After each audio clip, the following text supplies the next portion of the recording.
Welcome to No More Mondays, the podcast that helps you navigate career challenges through the wisdom of professionals who have been at the same crossroads. I'm your host, Angie Callen, and I welcome you to join me each week as I chat with leaders, entrepreneurs, and employees who are here to share their practical, tactical advice and some inspiration on how they arrived at career and life satisfaction. From job searching and career changes to going out on your own, we are breaking down barriers and providing actionable takeaways to help you take charge of your Mondays and ditch those Sunday blues. Welcome to No More Mondays. Hello, everyone, and welcome to No More Mondays. As always, I am your host, Angie Callen. Do you have the courage to achieve and realize real success? It's a funny question, isn't it? You know, the truth is not everyone has the you-know-what to shoot for the fences. And while that's okay, I'm going to take a guess that if you're listening to this podcast, you are ready to get to the next level, or maybe you are actively seeking more as we speak. Well, I am glad you tuned in today because Rusty Gaillard is here to chat with me about how you can achieve real success and reach your potential on your own terms. As an executive leadership coach, Rusty has carved out a niche helping executives and leaders in companies make bold, decisive decisions rooted in actions. And y'all know how much I love tactical, practical, actionable coaching and advice. Rusty is the best-selling author of Breaking the Code, a book about how you can be an exceptional leader while not sacrificing life and everything that's important to you. So apparently you can have it all. Rusty is going to teach us how to overcome challenges, fears, uncertainties that hold us back from being that powerful, impactful, purposeful person and leader we are meant to be. I have a feeling I'm going to like this one. So without further ado, help me welcome to the show, Rusty Gaillard. Rusty, welcome to No More Mondays. Angie, thank you so much. It's great to be here. I'm super excited for this one.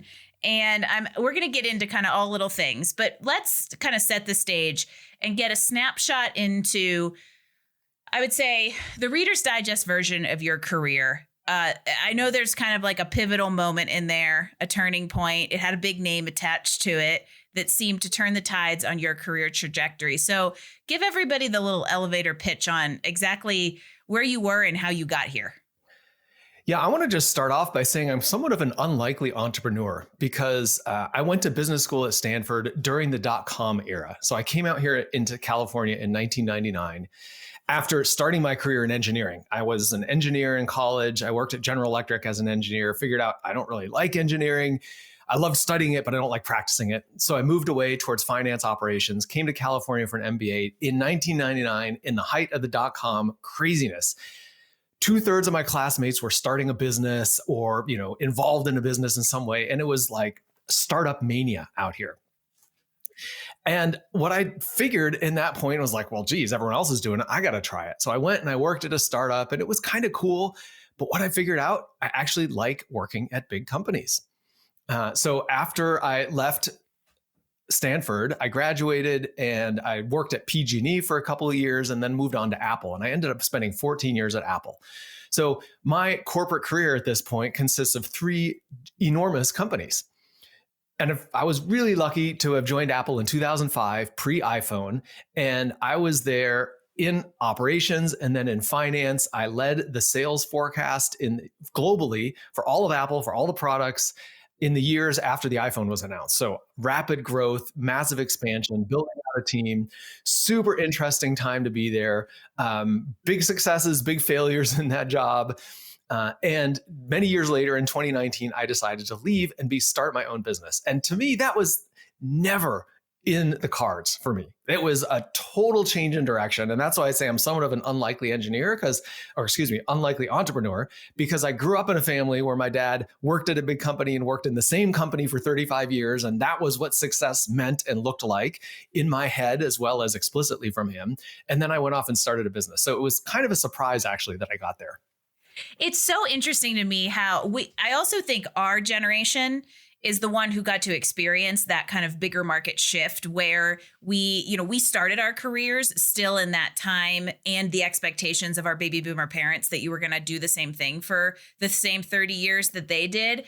And then the dot-com boom and then the Great Recession really shifted things and made entrepreneurship and alternative careers become much more viable and mainstream. And I have to tell you something really interesting. I am also a former engineer. And I have found that engineers who, I like you said, I liked the study of it. I didn't really care for the nuanced and minutia of the actual practice of it. And what I find is that engineers who don't have they have the skill set, intelligence, and technical knowledge to be an engineer, but don't have the personality of an engineer, make amazing entrepreneurs. So in a way, your accidental kind of fall into entrepreneurship makes sense. There's a lot of former engineers who I find that move on to become entrepreneurs, and great ones. Yeah, one of the things that I was thinking of as you were doing the intro, right? You said that you want to achieve and realize great success, and I actually want to add a step that comes before achieving and realizing it, which is to conceive of it. And this is related to the idea of being an engineer, because engineers are very practical, but it's not just engineers. I think all of us, to some extent, when we start to think about what do we want in our career and what's possible for us, whether it's advancing in the business that you're in, it's growing a business that you own, or changing a business and changing your career entirely, whatever realm it's in, you have to be able and be willing to conceive of what it looks like. And that's where I find most people get stuck. Yeah, there's a vision. There's a visioning aspect there. Absolutely. There's a visioning aspect. And instead of crafting a vision, most people craft goals. And the difference is goals is what do I think I can accomplish? And then you set your goal for what you think you can accomplish. And a vision stretches beyond that. It's not a dream. It's like, oh, wouldn't it be nice if I spent my days floating on a boat in the Caribbean, whatever. It's not that. And, to some people, maybe that is a vision, but the vision is in between. It's in between this, like, kind of what you put out there is impossible and a goal. And so if you draw a line between those things, you want the vision to be in the middle somewhere where it feels like a stretch. You're like, I'm not sure how I would do this. And frankly, it's a little intimidating to think of doing it. That makes a good vision. And so you have to conceive of that before you ever stand a chance of achieving or realizing it. I knew I was going to love this conversation. I was literally talking to a client 2 days ago, and she is in a very similar place. She's young in her career, works in a very structured, stable, predictable career environment, and the entrepreneurial spirit is just making her bust at the seams. And we're going through concepts. She knows what she wants to do. She's just scared of it. And she literally said to me, this is the thing I want to do, but it terrifies me and I'm afraid. And I was like, that means it's exactly the thing that you're supposed to go do. And I think that it's a little bit like that vision is that bigger compass point we have. It's not quite as specific or metric driven as a goal, but the goals are meant to continue moving you towards that vision. But that vision is the thing that you can always continue to kind of like strive for. It's almost like the goalposts that keep moving. Absolutely. Absolutely. Yeah. It's your North Star, right? It's your compass point that keeps you pointing in that direction. Absolutely. So I was in thinking about this conversation, Angie, I was thinking about 3 things that I wanted to mention. And you just tapped on the first one, which is this willingness to be uncomfortable in the service of achieving your big goals or your vision. And just like this person you just talked about, right? She was like, oh my goodness, could I do this? And it's intimidating and I feel nervous. And like, that's exactly the kind of feeling you can recognize as an indicator that you're moving in the right direction. But you have to be willing to be uncomfortable and to tolerate that and not let it stop you. Because that's where most of us get stuck. We're like, oh, it feels uncomfortable. It feels intimidating. I'm scared. I must be doing it wrong. And it's that conclusion that you draw is the problem. It's not that you're doing it wrong. It's that, yeah, you're doing something new. Of course, it's going to be uncomfortable and a little intimidating because you've never done it before, but it's moving you towards something you care about. So you've got to be willing to tolerate that discomfort and still move forward. Well, and just the life of an entrepreneur is discomfort is a reality for you forever. For the lifetime of your entrepreneurial journey, the discomfort is a certainty. It'll come in and out, and you almost have to be uncomfortable to continue innovating within your own space. So I love that I took you there. And I'll say whether you're an entrepreneur or whether you're a person who's working in a big company and you have an idea you want to share, or you don't like the content of your work and you want to shift that, or whether you're running a company and you've got a team below you, any one of those situations, work always presents opportunities where you know what the right thing to do is, and there's a part of you that resists it, right? Like think about life. It's like, okay, am I going to eat ice cream right now, or am I going to go for a walk and then eat a healthy dinner? It's like, we all have these situations, that's the easy one to relate to, but it's the same thing at work. Am I going to go in and tell my boss that I disagree with the direction they're taking? Or am I just going to be quiet and buckle down and do it and then not enjoy my job? Right? It's like we all have these situations. So what are you going to choose? Are you going to choose the thing that's uncomfortable that moves you forward? Or are you going to choose the thing that kind of allows you to sit still? And building that tolerance for discomfort and moving forward anyway is a huge, huge skill. I've seen a meme lately that's been circulating, particularly the CrossFit world, where it says, and let me make sure I get this right. It says, easy choice is hard life, hard choice is easy life. And I think that this is exactly, that's where this comes in, is right. And I'm not telling you never eat ice cream. We all know I love ice cream. However, you have to choose at some point how often to do that, because it could make your life harder if you choose ice cream every day. And then you're like, oh, crap. Well, now I got to go lose the 10 pounds versus choosing ice cream once a week. And then you maintain your weight. You don't have to lose it. All of that relates to this idea of whether it's your own business or you're working intrapreneurially in a company to kind of push innovation and boundaries there. That kind of idea of discomfort and pushing yourself and others is totally true. Yeah, I totally agree with that meme and that saying. And another way to think about that is perspective, because typically the things that if you're focused on the short term, ice cream sounds great. But if you're focused in the long term, living a healthy lifestyle sounds great.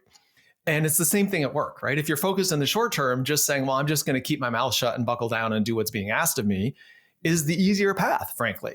But if you're focused in the long term about saying, I want a rewarding career and I want to bring the best of myself to whatever it is I'm doing so that I can make an impact. If you're focused on that perspective, then yeah, you're more likely to speak up. And I'll say, I started out by saying I'm somewhat of an unlikely entrepreneur because I come from this heritage of working in large companies, including my own experience. But it was in that moment of decision that I said, okay, am I really going to leave Apple? I've been here for 14 years. It's a great company. I've got a great job. I'm good at it. I'm an expert in my field. I'm paid well. And I'm going to go from that to a beginner working for myself, where I have to actually build a business from zero. I've never done this before. I've got to learn all sorts of new skills. Like, that was super intimidating. And there was a big part of me that said, oh man, just stay where you are. It would be way easier. And I had to zoom out to that big perspective of my whole life. And I imagined myself at 85 years old, sitting on a rocking chair somewhere on a porch, reflecting on my life, saying, what feels like the kind of life I want to live for myself? And it was so clear in that moment to say, oh, just go for it. Even if I fall on my face and I fail and I go crawling back to Apple or some other company and say, go for a job there, it still will have been a worthwhile experience to go off on my own. And I had to zoom way out to get there. You can always, quote unquote, go back, whatever the go back thing is, in my opinion. However, if you do fast forward and think about what would I regret, is kind of sometimes a way I'll pose it to clients when they can't quite make the decision. Well, if you can look at your future self, which one would you regret and look back and go, man, I wish I would have done it? Do it. And I think the point blank question I'll ask is, do you feel like this has been the most rewarding experience of your career so far? Oh, Tim, for me, I thought that was a hypothetical. Oh man, I'm on the spot. I have to answer that. I'm putting you on the spot. It certainly has been the biggest growth opportunity and the thing I am most proud of in my career. I'll tell you honestly, I feel really good about the career that I led at Apple. 14 years there, being there through the launch of the iPhone, the iPad, the watch, and all that. Like, I did great stuff. I was part of a great company and contributed to that success. And I feel really good about that. But what I've learned, the stretching myself, the willingness to bet on myself, frankly, and to go for what I want, that's a totally new experience. Yeah. I tell people all the time, there is no better exploration into self-discovery than entrepreneurship. So I love that that's exactly how you answered the question, because it does. It exposes strengths and weaknesses and vulnerabilities that no other professional endeavor will. But I also love that you can reflect. Reflect on the seasons, right? So Apple during its scaling boom years was an amazing season that you can feel really proud of. But at the same time, you can also look at that and say, I contributed, I did great, and I left at the right time to go and do this next thing in this next season so that you individually can grow. And I think that that's an incredible rear view to be able to have as you continue to work on the future. And so we've this has been so this is all under the point one of getting uncomfortable. So I'm curious on what's number two. Well, I was just thinking about that as you were talking about it. Number two is a little bit related, and it's to think about your life from an unconstrained standpoint. And so this is back to the point I was making earlier about an engineer. Like engineers tend to look at what are the constraints and then how do I optimize within that set of constraints? And frankly, that's what most of us do. If you think about shopping, right? You go in and you're looking for new clothes, new shoes, new car, whatever it is. The first thing you're going to look at is what's the price. And you're going to constrain what you want based on what the price is. And as you're designing your career, as you're designing your next job, you really want to deliberately take the constraints off. Because if you constrain based on what you think is possible, based on what you've done before, based on what you've seen other people do, based on your education, based on the people you know, based on what people are going to think about it, there's so many different ways we constrain ourselves. And you want to deliberately remove the constraints, at least for a moment, and be willing to tolerate the discomfort of that in order to figure out what you really want to do. And I'll give you just a simple example of that, which is I was talking to a client about career choices and where he wanted to go. And he was kind of at a crossroads in his career, which was even within the same company to stay in the safe and secure, what he's done before, but without a lot of opportunity, or to go into a new group, which was high risk because they were building a new product, which either would or would not work. And if he went all in on that, he would lead it. So it was a very entrepreneurial role within his company. But if it didn't work, then who knows what's going to happen? So high risk or safety. And so we were talking about that decision. And I said, well, hey, think really unconstrained. And as you're thinking unconstrained, like really unconstrained, he said, well, wait a minute, how unconstrained are you talking about? Like, could I imagine that I make $1 million a year working 2 hours a week? And I said, well, I know there's people in the world who do that. So why not you? If that's really something that speaks to you, why couldn't that be you? And so that was an example of this guy deliberately picking something he thought was kind of crazy. And it's like, well, you may think it's crazy, but it happens. So rather than label it as crazy and rule it out, see if you can expand your sense of what's possible for you into something that really speaks to you. And so this idea of being unconstrained in what is possible for you is a really powerful one. Walt Disney, if you can dream it, you can be it. And I like the example you gave is there were a couple examples in there was really good, because I think that thinking about where we apply financial constraints is a very tangible daily activity that helps you stop and go, wait, what if I loosen that up? Now, that said, the financial piece can be a hard thing to restrain. However, your own potential or the possibilities that you can create in life doesn't have as tangible as a commodity attached to it. And so that's where I think you can push boundaries a little bit more and really think about it. I think about risk as maybe one of those constraints, as a kind of like, it's still intangible, but it's a commodity kind of in a way that comes in and puts restraints on us because we're like, oh, well, I could never do that because of XYZ. I have too much responsibility. I have a house, I have a job or golden handcuffs or whatever it is. And if you can just stop, and I almost think my way of thinking about this is think about what could happen instead of what could happen.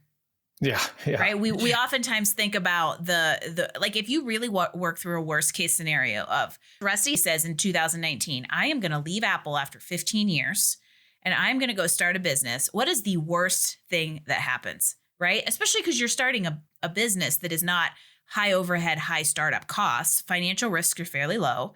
The worst case scenario is it falls flat on its face and you just go get another job. And in that quote unquote failure, you learn. So like really, if you can stop and get perspective and take away those self-imposed, self-limiting beliefs that we apply and start to look at the reality of the situation and really like what the upside is versus the real downside that we tend to create doomsday scenarios around, it all becomes a lot more feasible. Yeah. I mean, so a couple of things that makes me think of. I mean, number one is I sometimes ask people, do you think you have a good imagination?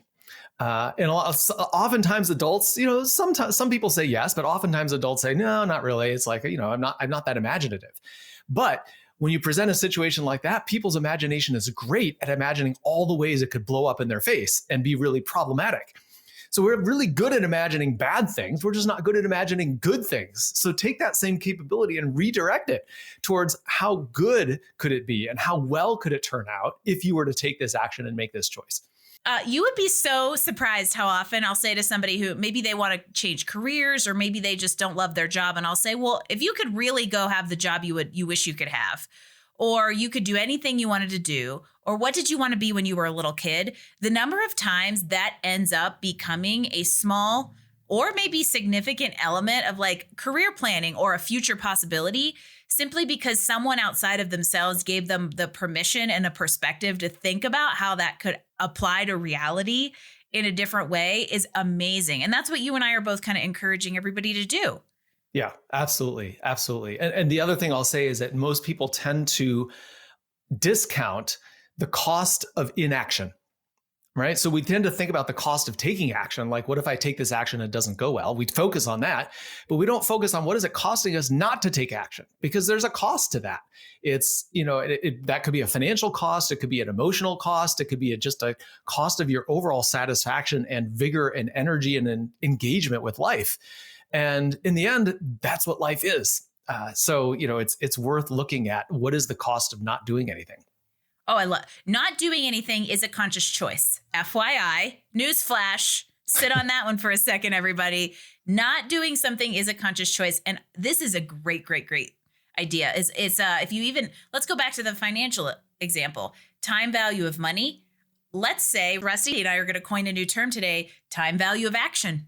Because if you think about it, I've been hearing a lot lately about those surveys where they'll say, hey, you could have $5 now or you could have $10 in a week. And the majority of people will take $5 now. However, think about if you'd have waited 7 days, you just doubled your money. That's kind of a rudimentary example of what we're talking about here, where inactivity today could cost you a whole lot of potential down the road if you were willing to give it a shot. Yeah, and maybe that's a good segue into the third point, Yes. Which is taking 100% responsibility. It's so easy for people to say, well, it's not the right time, or my kids are young, or I've got a difficult boss, or I don't have enough money saved, or we just bought a house, or, there's always a reason why not to do something. And it's always easy to point outside, to point out to all of those things, all of those factors, all those situations in life. And no one is going to change something for you. Like, no one's going to swoop in and make your life better. No one's going to swoop in and say, oh, Angie, here's this wonderful opportunity for you, this new job that's going to satisfy all of the things that you want. You can sit around and wait for that, and maybe you'll get lucky. But the real solution, the real answer, the real progress comes from taking 100% responsibility for everything in your life. If you have a bad boss, take responsibility for that. What are you going to do to change the dynamic with your boss? That could include conversation with your boss, up to and including leaving, right? It could mean finding another job, but you have to take responsibility, because nothing changes until you do. I wish you could all see me. I feel like I'm busting at the seams over here because you're like hitting all these hot points, but you are 100% responsible for where you are in life. And we are really, really good, just like we're good at looking at doomsday scenarios and creating that negative outcome around possibilities. We're also very, very good at playing the victim versus how can a few times on the podcast, somebody has said the following, which is, instead of looking at why is this happening to me, why is this happening for me, and turning that around. Maybe having a bad boss is the powers that be telling you it's time to go get another job, and not just sitting on your hands hoping he's magically going to go to sensitivity training one day, right? And I also, the first thing you said is something I feel like I've been a broken record on lately, and that is there is no perfect time to do the thing. Whether it is changing jobs, starting a business, whatever the thing is that you want to do, there is never a perfect time to do it. There will always be factors, external or internal, that impact that decision making, and you are responsible for the fact that you've got to make that decision regardless of whatever imperfect factors are at play. Yeah. I mean, I love the tree, the anecdote, which is the best time to plant a tree for shade in your backyard was 20 years ago. And the next best time is today. So if you haven't taken the action, take the action. Absolutely. I just think that it's, I know what I was going to say. I was thinking about a story or a couple of different stories of people who I've worked with in the past who have said things like, well, I've always had difficult bosses. My whole career, I've always had difficult bosses. And the thing that's so interesting to me about that is that, as you were saying earlier, it's like, well, that sounds like a victim kind of mindset. Like this always happens to me. It's like I always end up in these situations where my boss is difficult. And the question that always comes to mind, and not everyone's ready to hear this question, but this is the 100% responsibility question, which is like, how are you a part of that equation? You're the common denominator in all of that. Let's just say. Yeah. It doesn't mean you're the whole equation, but you're still the common denominator. And you and I are both engineers who like math and know what that means. But that's where you have to be honest with yourself. Yeah.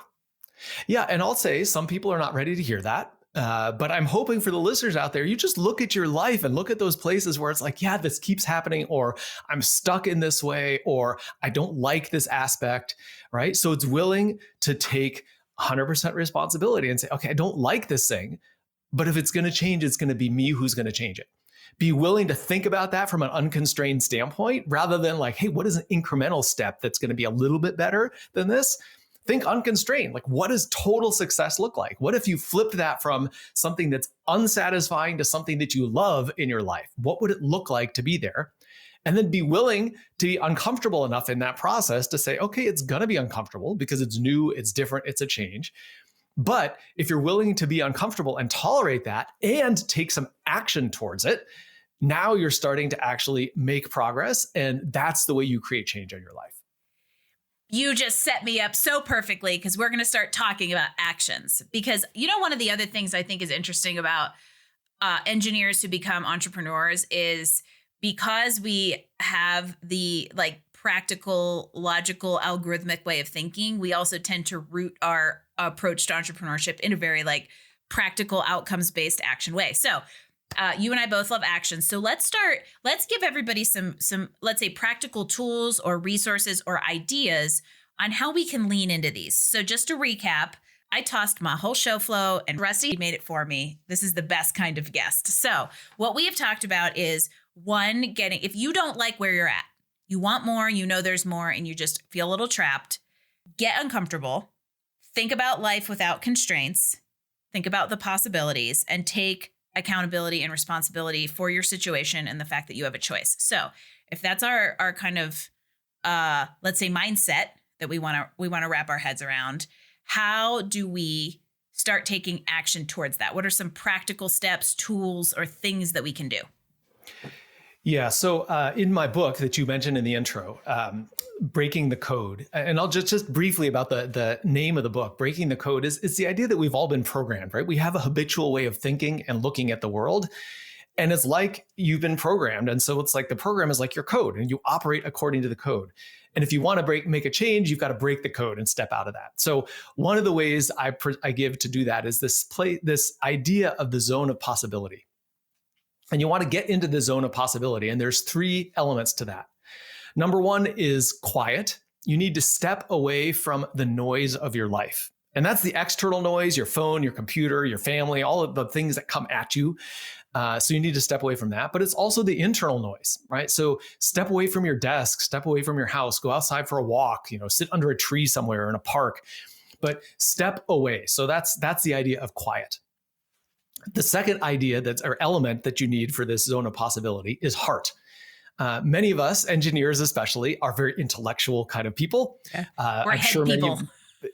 Thinkers, right? But oftentimes the answer to this, what is it that you really want? That's not an intellectual kind of question. That's a heart kind of question.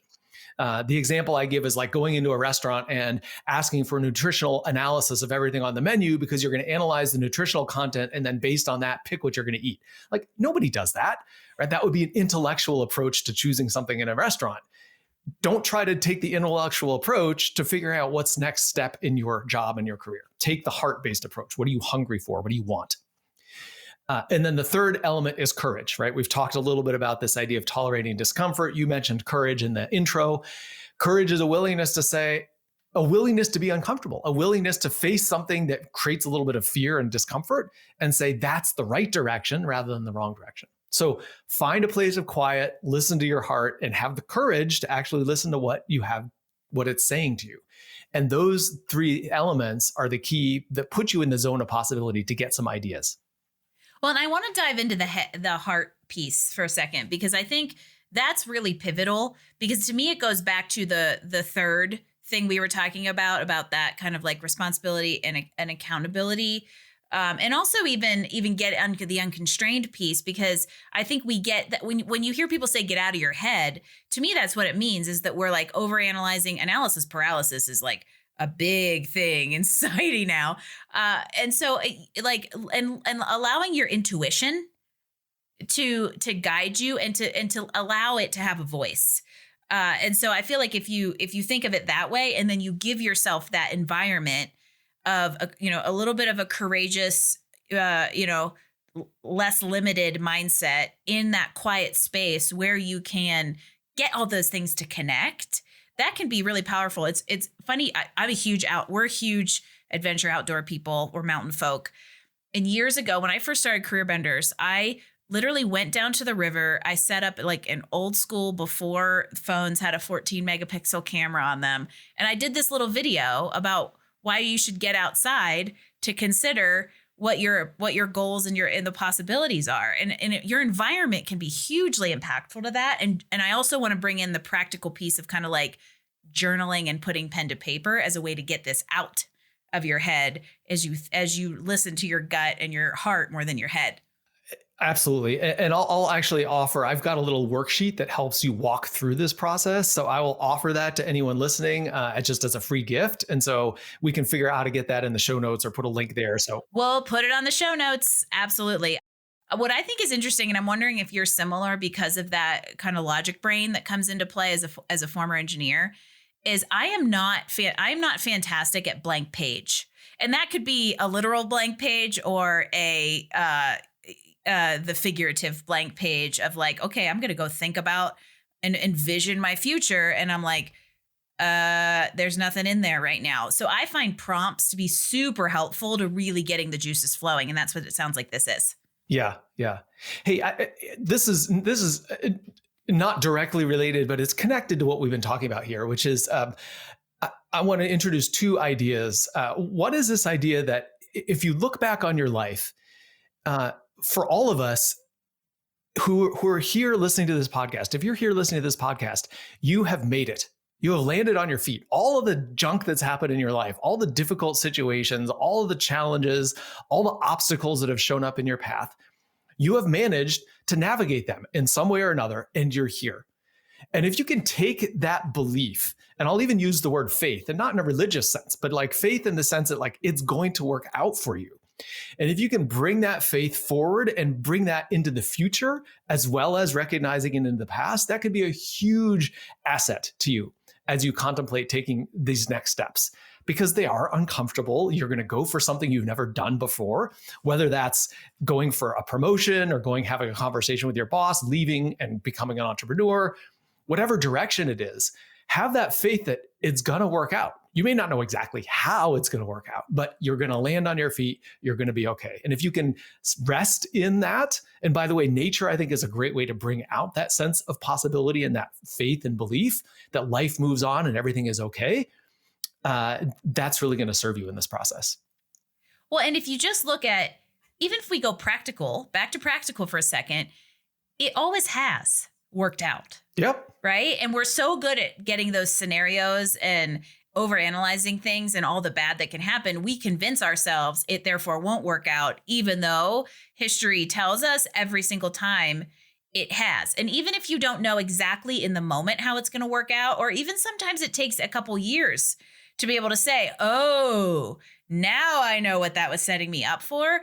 You have that faith and trust, Napoleon Hill, that it will work out in the long run. And while we're, what's funny is we're talking about a lot of kind of mindset stuff, which can seem woo-woo to some people, but we're talking about it in a really practical way, because you have to practically have a mindset and a hopefulness to be able to even envision a future, get uncomfortable to lean into it, think about a scenario where there's less boundaries, and get honest with yourself to take action on it. Yeah.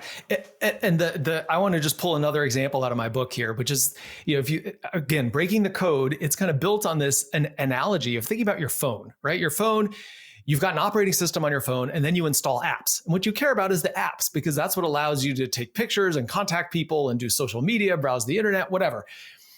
But your operating system was what decides, will this app be able to work? I mean, you've all had the experience. You put an app on and the little dialogue comes up. It says, do you want to give this app access to your location, to your camera, to your contacts, all this kind of stuff? And you can say no, and that limits the capability of the app. And some points, the app is totally useless. Well, think about installing an app into your life, right? An app might be another job where you get paid twice as much, or where you're working fewer hours, or starting a new job, or becoming an entrepreneur. Those are apps that you want to put in your life. And the mindset is like your operating system. And if your operating system's like, nope, that won't work. Nope, can't do that. Don't have access to that. Nope, that's not possible. Well, the app is not going to work. So when we're talking about this idea of mindset, it's a really practical thing. And you think of, you can see it on your phone. You're like, yeah, I've had that experience. I know how that works. Well, it's exactly the same way it works in your life. And so what we're talking about is changing your operating system, breaking the code, to use the name of my book, to allow yourself to put apps in of things that you actually want to do in your life, rather than things that you think you have to do, or things you've done in the past, or things that seem compatible with what you're capable of. So break through that and allow yourself to install new apps. I love the Apple guy. Just use the app example. It's actually so perfect. And even I'll go one step nerdier. I actually wrote a note in here, and you already said it, which was, I love the kind of double meaning of breaking the code. Because it's so perfect also for your background. But there are these people at Apple and every tech company on the planet called quality or test engineers. And literally their job is to break the code and see what happens when they get the 500 or the 400 error, so that the technology can then continue improving itself. So what this is all about is go break your own code. Go test yourself and push yourself to the boundary to break your own code. It's so perfect. Yeah. I love it. Yeah. Yeah. And so let's go bring you back to the practical. I mean, we talked about the zone of possibility, getting outside. I mentioned the worksheet that we'll offer and put in the show notes to help you kind of think about an unconstrained version of your future. The other thing I want to put out there is, this famous quote from Jim Rohn, which is, you are the average of the 5 people you spend the most time with. And to really be thoughtful about who in your world thinks like this, the way we're talking about. Thinks from the sense of possibility rather than from a sense of constraint.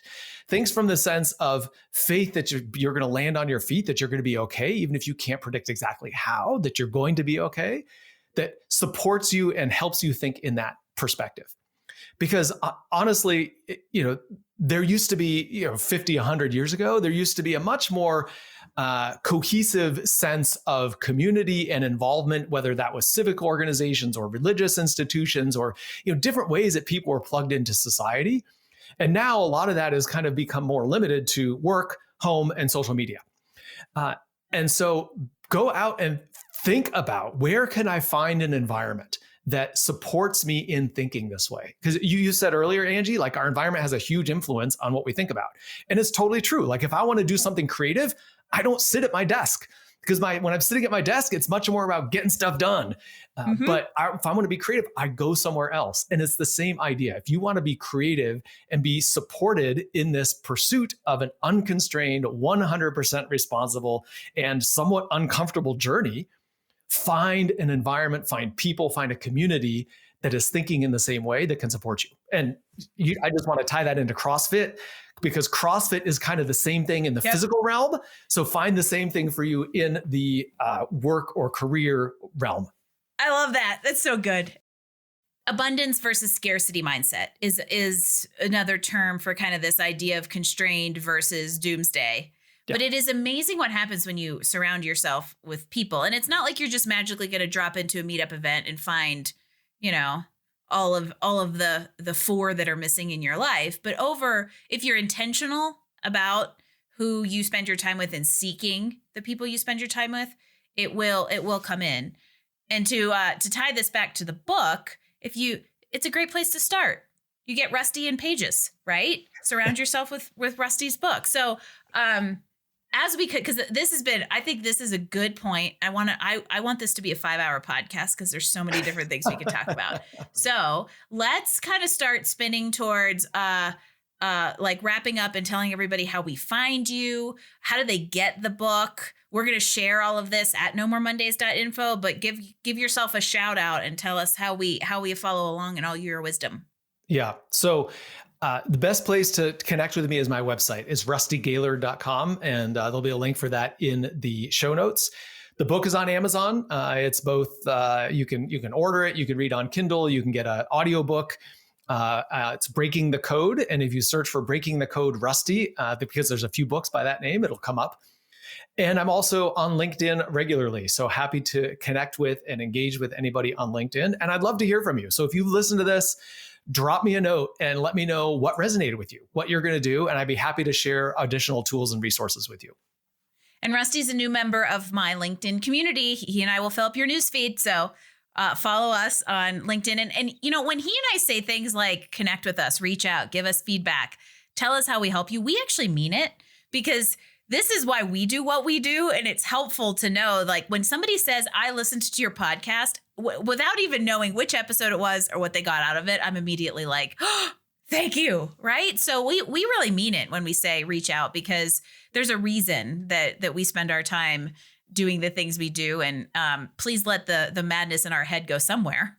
Yeah, absolutely. Somewhere useful. And to tie into this idea of community, right? That's a way of starting to build community, right? Is talk to Angie, talk to me, connect with us, start a conversation. That's you want to have connections with people who think this way. That's going to help you. And even if you just start with hey, this is where I'm at, I want to connect with community.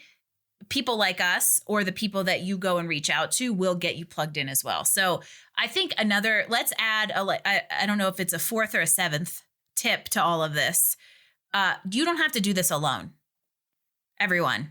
And whether it's a downloadable resource, a book, a virtual community of the right people, or a physical community of the right people, or your family, engaging others in your development and growth and goals and vision for life makes it a whole lot more possible and a lot more fun and a lot less daunting.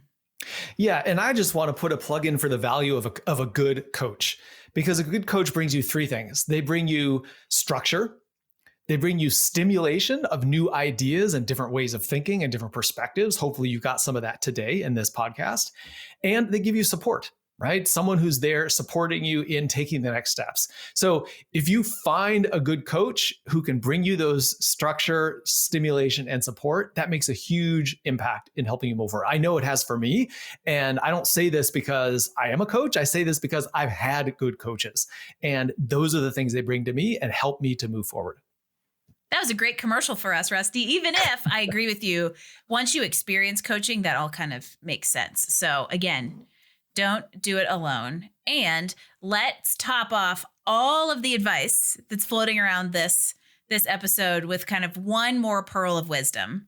What is your number one piece of advice on what everybody out there can do to get one step closer to career and life satisfaction? I'm going to start with go spend 20 minutes by yourself outside with a pen and paper. Give yourself that quiet, listen to your heart. Give yourself some courage just to say, I'm going to set aside all the reasons why it's not possible just for these 20 minutes. It doesn't have to be forever. Just give yourself a 20-minute window of thinking broadly from a sense of possibility. And right now, as you're finishing this podcast, think of a date and think of a time when you're going to do that. Don't leave it like, oh yeah, that sounds great, I'm going to do that. No, give yourself like, hey, this Saturday at right after lunch, I'm going to go do this. I'm going to block out 20 minutes, 30 minutes. I'm going to go sit outside with a pen and paper and do it. Give yourself a specific time and date and go out and write it down. Make a date for yourself. Here's an extra challenge. Don't just do that once. Do it every day for a month and you'll be blown away by what happens. Then you'll be calling us left and right. I have all these visions and goals and I need help, right? So respect yourself enough to give yourself the time to dream and vision a little is I think a great way to wrap up an awesome episode. Rusty Gaillard, thank you so much for being part of this podcast and joining the No More Mondays movement. This has been an excellent conversation, and I have a feeling there's going to be more from us in the future because we've got a lot of shared perspectives, and you give great practical, but also practical mindset advice on how everybody out there can work more towards that level up or whatever is next. So I appreciate you being here and giving everybody your time. This has been awesome. Oh, it's a lot of fun. Thanks, Angie. We always love hearing from people who have successfully navigated their own career crossroads, charted a path to success. It's a bonus when it is somebody who helps others do the same, like Rusty. There is awesome advice here, so I hope all of you took some notes and will make that date in your calendar to go out and take more notes. And for all of you listening, if you would like the tools and resources we talked about in the episode, including the worksheets, head on over to nomoremondays.info, where you can grab show notes, leave comments, feedback, or drop a guest suggestion, which we would love to hear from you. And until next time, I will see you on Wednesday next week for another episode of No More Mondays podcast. Thanks for joining us for another episode of No More Mondays. Tune in next week as we bring you more insights and actions to help you improve your life and career. Don't forget, visit us online at nomoremondays.info to get all the details, show notes, and recommendation from this episode. No More Mondays. We drop new episodes every Wednesday. No More Mondays is brought to you by Career Benders, Inc. in partnership with executive producer Jane Durkee. For more information about career coaching, resume writing, personal branding, recruiting, and entrepreneurship coaching services, visit us online at careerbenders.com.